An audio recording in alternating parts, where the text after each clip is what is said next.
It's Astrology Roast. I think it needs to sound like a shitty intro, like a funny shitty intro.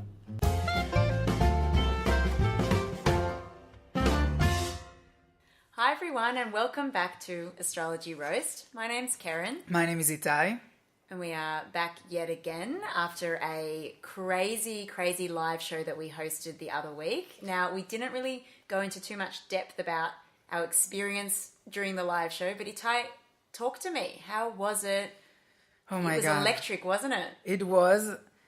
Electrical. It was electric, it was electrical. I had chills. They were multiplying, I just felt so... I was losing control. I just felt like a little bit like I'm in a dream. It was just, it was cool. People came. They had, the vegan roast was there. And there's not many things in this world that give me pleasure and joy as planning something and then seeing it exactly as I planned it. And just like seeing these, we had the confession booth and I planned it to look a certain way and it did. And I just feel like every time I have a vision and then I turn it to reality, it's amazing. But having said that, it was one of my biggest life lessons in the age of 26 when I went to therapy and I realized that I'm trying to orchestrate every single moment of my life and that usually fails. So I am trying to walk away from it, but let's say the live roast was a success. Yeah, and I have a very different experience of planning events. So my trajectory goes more up and down like a roller coaster. So usually on the eve of the event, I'm like, why am I doing this? What kind of a stupid idea was this? Why can't I just be a normal person that works 9 to 5? Will I ever get married? Do I want to get married? No.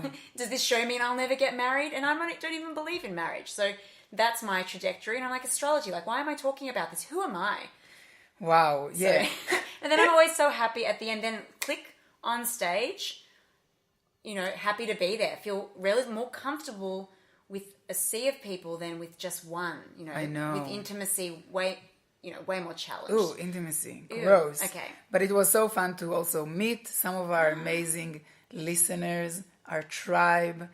We got to see the faces behind the Instagram And they're accounts. such great faces. Oh, they're amazing faces. And not only they're amazing faces, they're also amazing personalities. Yeah, and they didn't have to have the personalities. It's true. They had the faces. But yeah, we had some people come, I think all the way from Geelong, who I've never met before. And that was so exciting to have someone talk to you about your stories or what you've put out there in the world. And their star signs. And I think a lot of the people maybe would approach it differently to us, but we really don't have boundaries when it comes to human relationships. No. And I almost got a tattoo with some of the listeners that were there. They were also having a birthday, and we sang happy birthday to them. But the next day I was already on my way to get a tattoo with them in the city. And that was the first time you've ever met? That was the first time we ever met. We've girls. Spoken on the Instagram before, and they're such cool people. And I was on the way to the city to get a tattoo with them. But as I was on the tram, I was reading Googling what I'm allowed to do with a tattoo and what I'm not allowed. And then I realized I can't swim for 3 weeks or 4 weeks, it even said. And I just said, I can't do a tattoo now because I need to swim. It's the summer. That's what people do. I think I learned also a lesson that if there was a tattoo artist on that Saturday night, I would get the tattoo on the spot. So do you think next time, if we ever do another live show, we will have a tattoo. tattooist doing people's 100. star signs, their astrological symbols on the spot? 100%. And that's the problem with being Aries. It's like, you're very spontaneous, but like, give me 5 minutes with my Virgo moon and Google, and I'll just identify. Yeah. And do you think, like, because you're Aries, which is known to be one of the youngest signs in the zodiac, it's the sign of youth. Yeah. Do you think the fact that the listeners that were getting tattoos, that they were 24, made you think, well, I'm going to relive being a 24-year-old and getting that tattoo that I never could get whilst living in a shithole? Yes. Well, in your life. So, like, you're really craving that experience. I think that now that you say that, I can totally see why you think that, and that makes a lot of sense.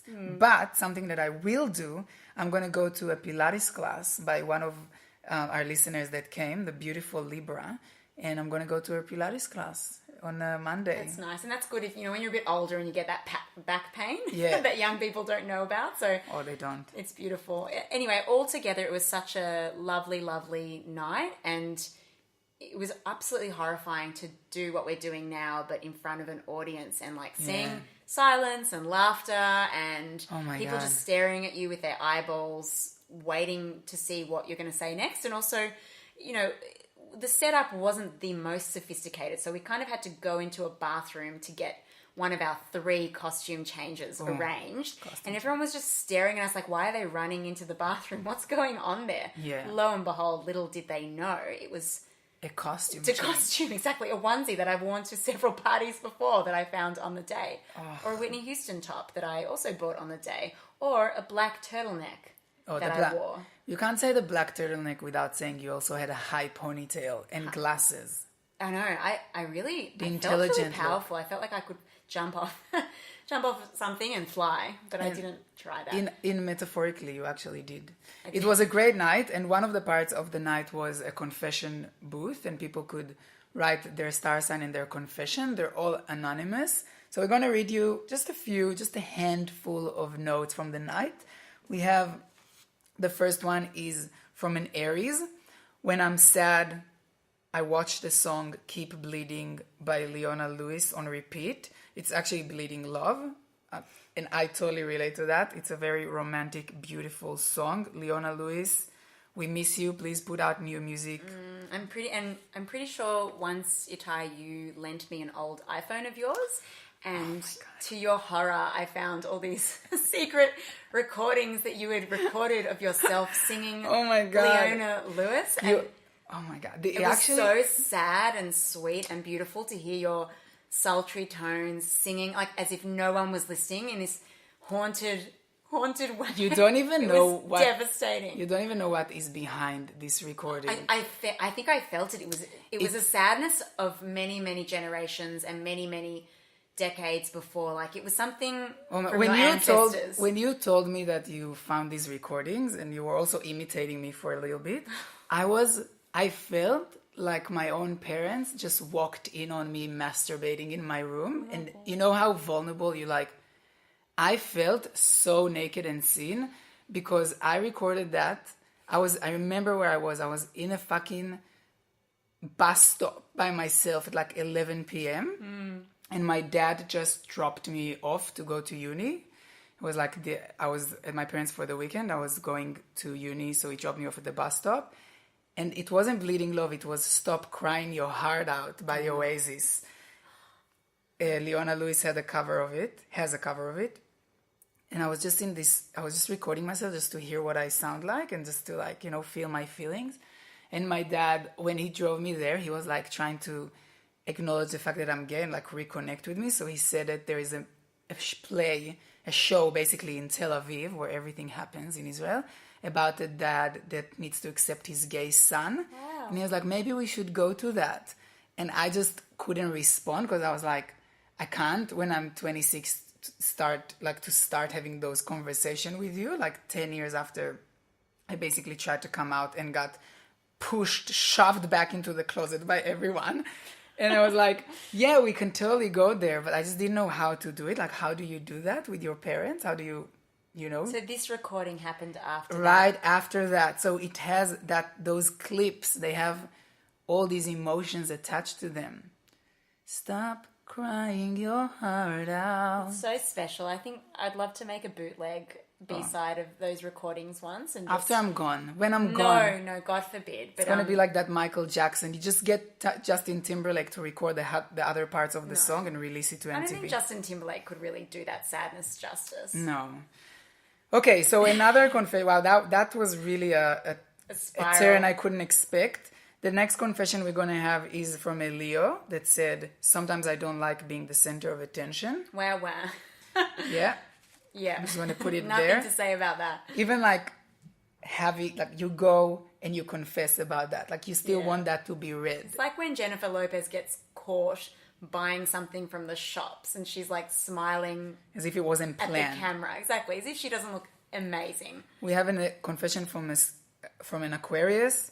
I tell people I'm Sagittarius rising so they know I'm a cool Aquarius. Wow. All Yeah, 'cause Aquarians are Aquarians are known cool. to be pretty eccentric and pretty weird. But Sagittarians, that's like, is that kind of the cool aspect of it? I guess they're kind of cool. Yeah, if your definition of cool is rude and obnoxious, then yes. Capricorn. Was that a rude and obnoxious comment? Well, I'm an Aries, so I also have a little bit of rude and obnoxious personality. Our last confession of the day is from a Capricorn that says, I prefer the company of my pet rabbits to a lot, underline, of people/humans. Yeah, Fair enough. vice versa. Oh, Joking. we love you guys. I really found my love for Capricorns this Capricorn month. Rediscovered it.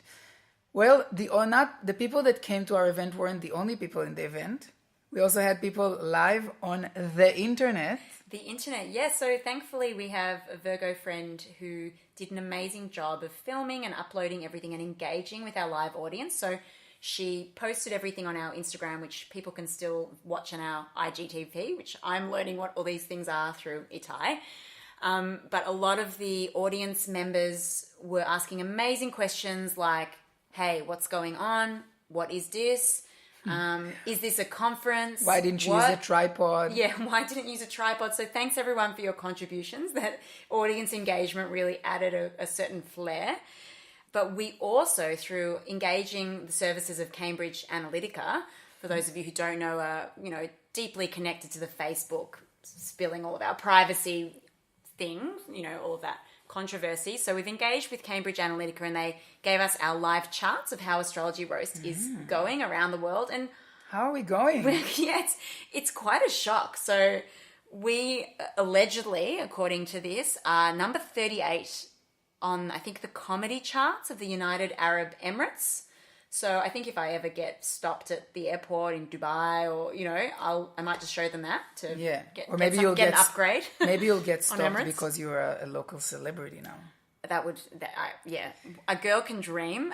We are number 10 in Finland. Oh my God. Finland, we're number 10. I think that's on the comedy charts. Yeah, comedy charts.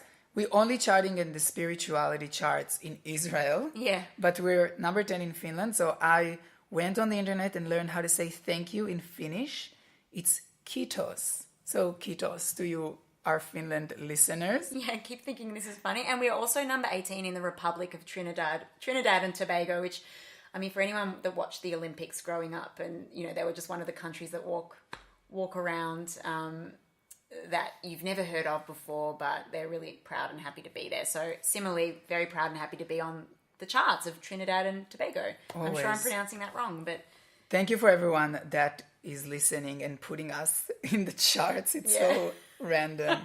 Now, another thing that happened on the internet was we got a message to our Instagram. And I'm just going to read it as it came, and then we're going to dissect. So, I'm not into astrology, but I'm so into your show. I listened to it on my long walk from home, and now I'm into astrology. A tiny bit, but I'm so not buying it because it's obviously bullshit. But isn't it eerie how spot on it is? Okay. This person is me. Yes. Okay, I downloaded a free chart from that Astro Cafe thing, which, by the way, is such a lame 90s, oh my god, the internet wow name. Which brings me to my question. Can you guess from this message what sign I am? Which brings me to me pitching a segment to you guys. Ready? It's called Hey Babes, What's My Sign? Where people submit answers to a set of questions created by you, and you babes have to guess their sign. Okay, that's it. You guys are the best.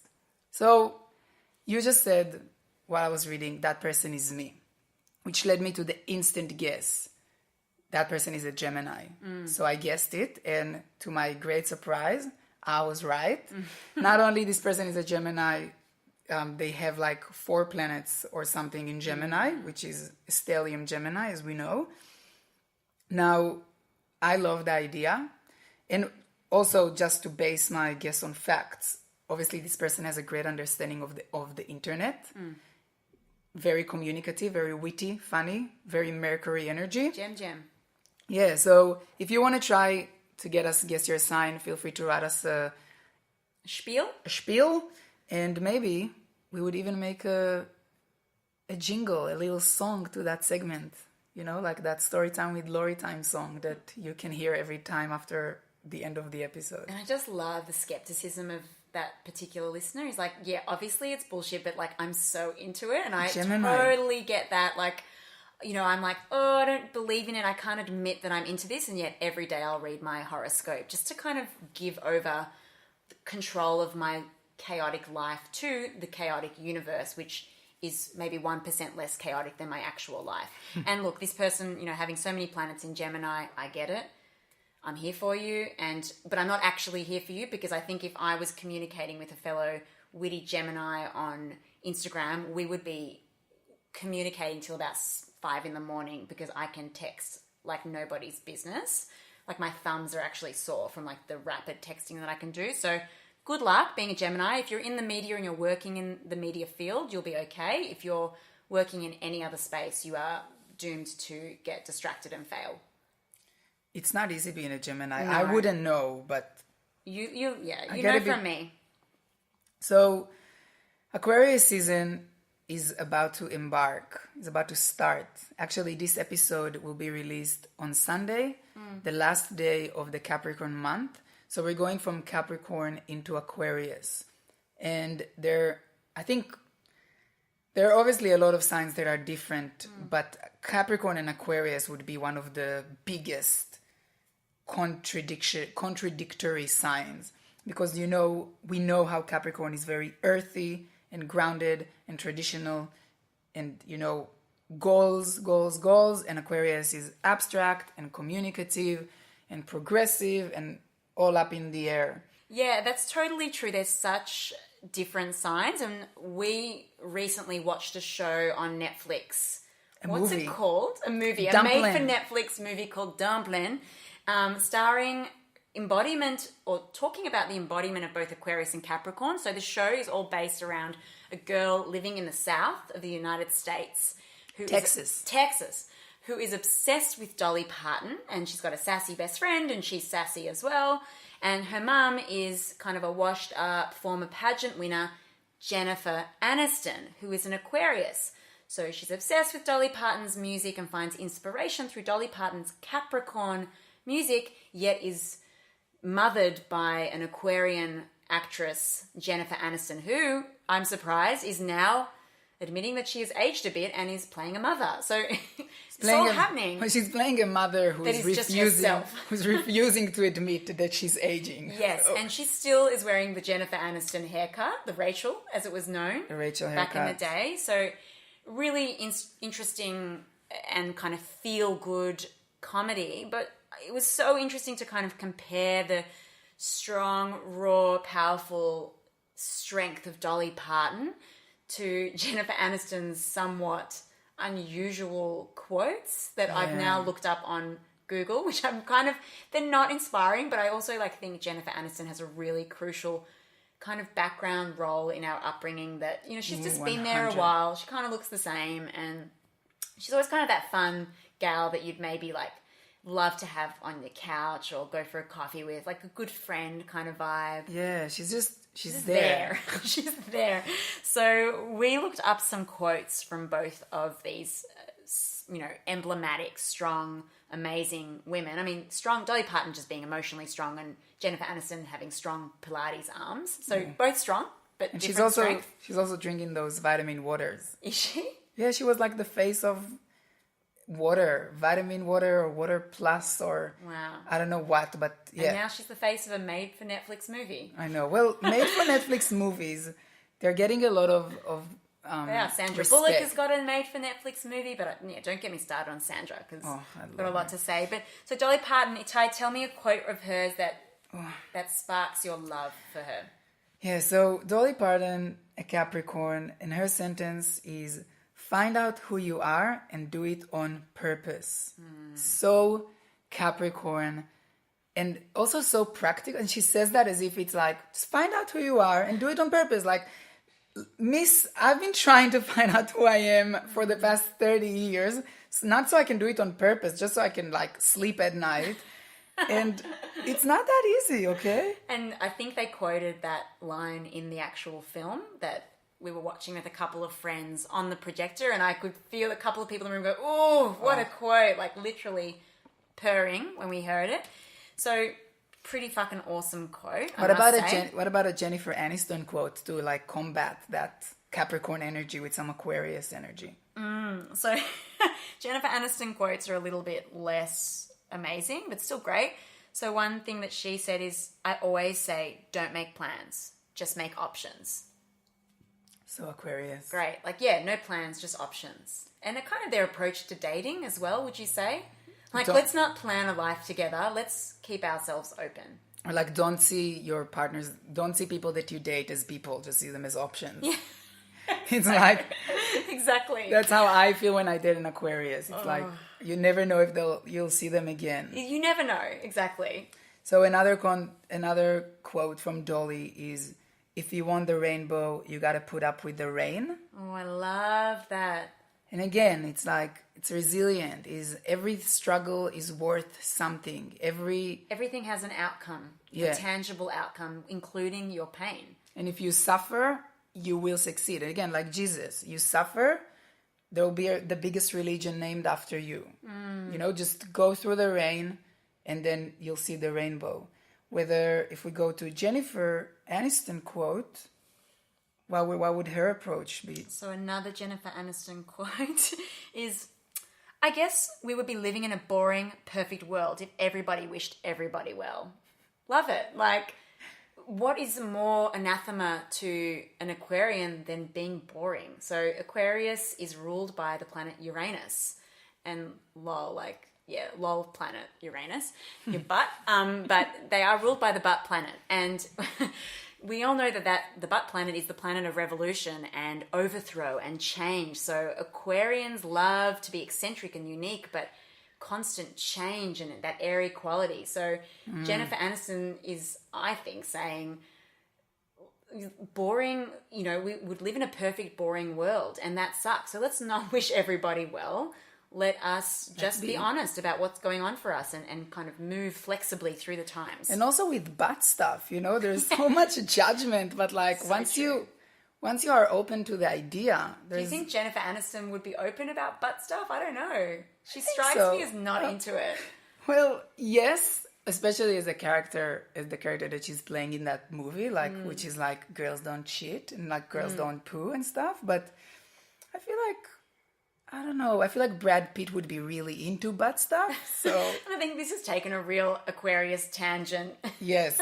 We have really gone off the charts here. Yeah, so we just thought really strong women and, you know, I wish Jennifer Aniston all the best and I wish Dolly Parton all the best. And I think that movie is also, you spoke about how, earlier today, about how like traditional things, even though a lot of the time they could be problematic or, I don't know, like not up to date, how they still make you feel very at home because we grew up watching like sexist movies and sexist videos on MTV and listening to songs that are like inappropriate and stuff like that. Yeah, it's strange. Like I sometimes feel like these modern films don't have the same story arcs as the sexist, often racist, really dodgy rom-coms that were just the normal background to youth of our day. So this particular film, whilst it's set kind of feels like it's set in the past, it's kind of got that modern take, similar to J-Lo's second act, where it's a bit more feminist. It's women taking back what's theirs. It's a lot about female friendship and friendship being the dominating theme as opposed to just trying to change yourself for a man. And it's great, but at the end, it just feels like everyone's always dancing to music and smiling, and you don't get that same story arc. It's like, it doesn't have the same depth. And earlier this week, I watched First Wives Club, and that was still in that time of like politically incorrect, but feminism. I don't know what that film's about still, but it still had the same traditional makeup of like women can't really move forward without a man, and it does end in a dance and a montage, but it has a different flavour to the modern films of today. And I think they both have their place. I love them both, but it's a really huge shift. Yeah, and I think it's cool to notice that. I Yeah. know for me, there was like when I learned about feminism in uni, and I felt like it just started because I just discovered it. And, when you learn about gender, I don't know, gender stereotypes and how everything is pink for girls and blue for boys. And then you start noticing it everywhere and you're like, oh my God, I've been living in a sexist world. And I remember then I was starting to judge myself for liking all the movies that I like and liking all the songs that I like. But they're still kind of feminist movies, even though they happened in a context that is so traditional, like Sandra Bullock in Miss Congeniality.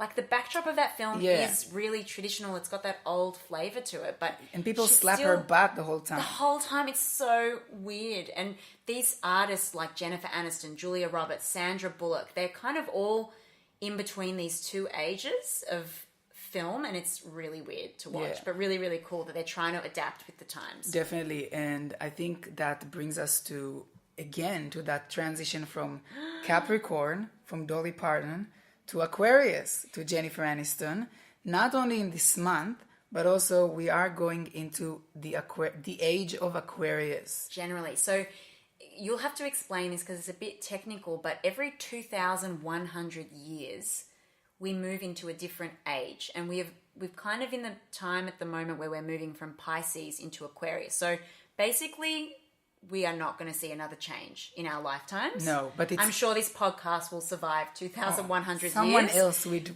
Someone record will dig it up from the archives and realize that we were really prophesizing. We're basically Nostradamus. Yeah, we also prophesized Thank You Next. We had an episode before Ariana released Thank You Next.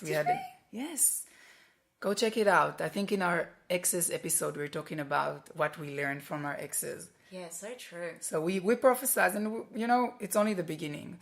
But we are transitioning generationally from Pisces to Aquarius, which means... It's so exhausting. I'm so tired. It's so exhausting, but all the changes that you see now about gender and about social constructs,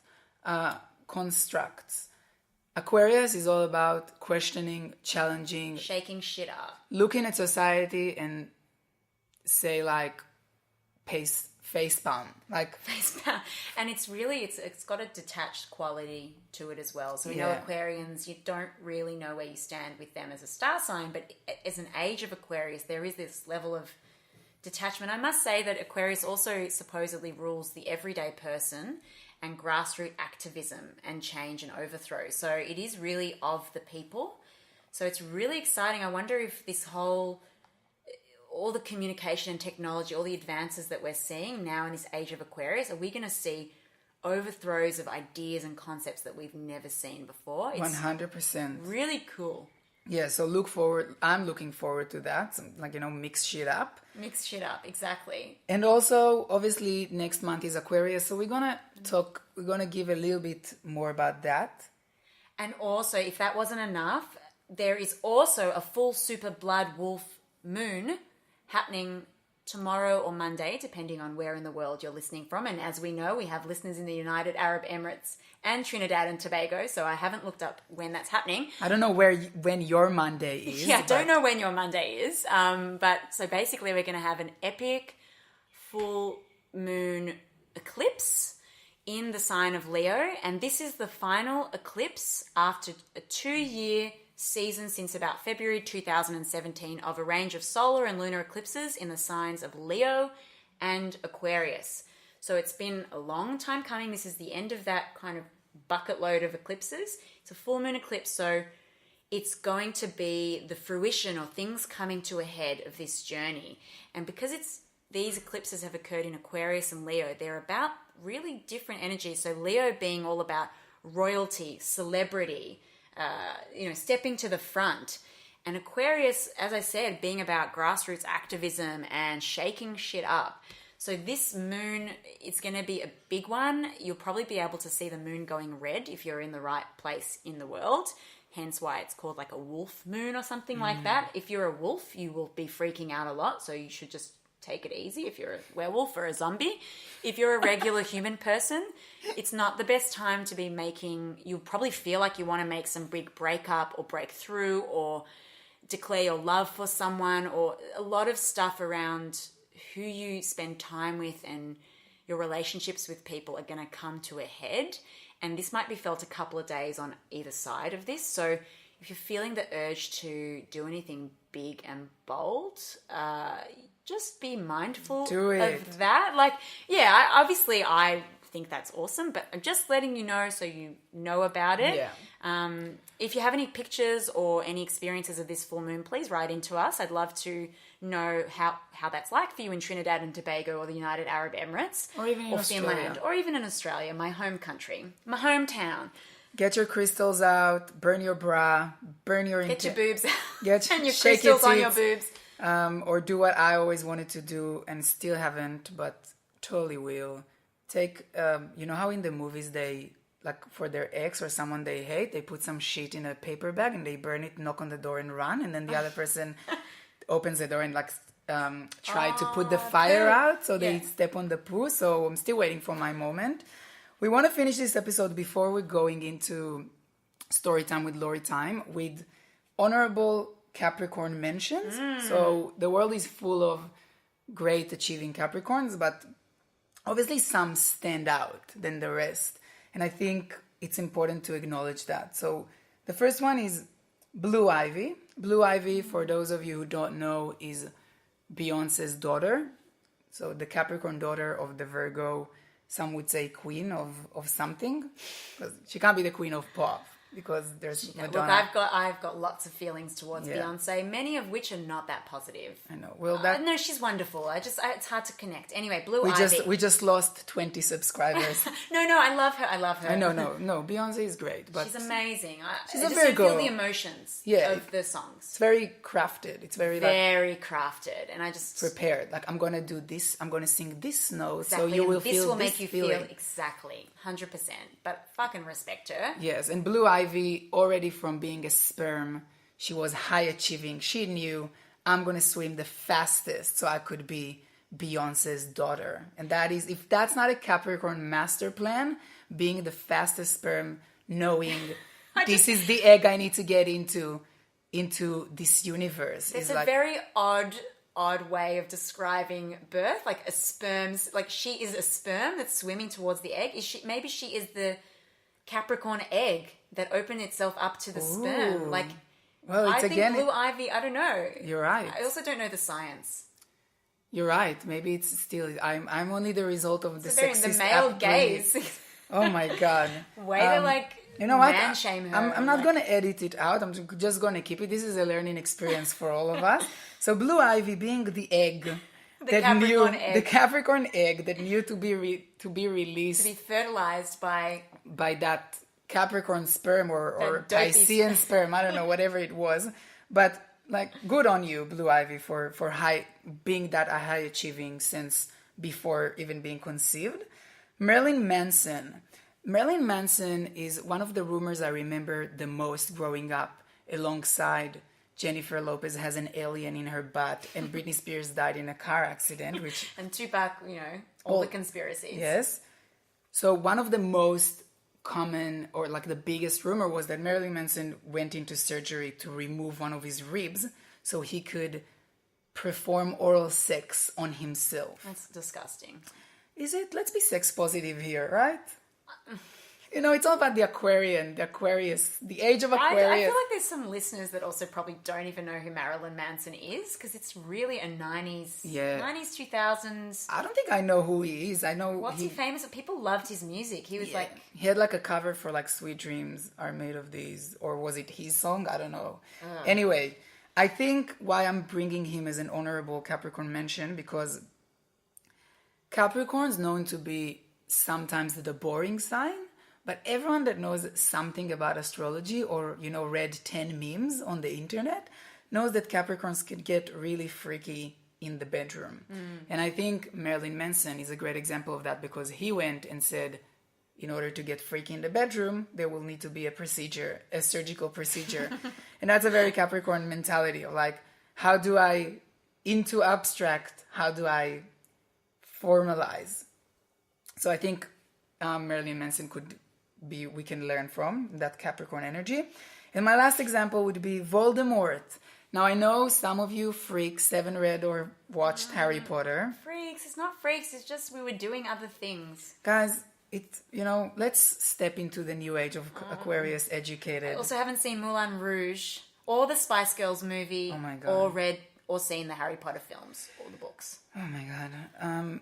Voldemort is, I think, maybe the most Capricorn to ever exist on the media and in the real world, because his greatest fear is to be dead.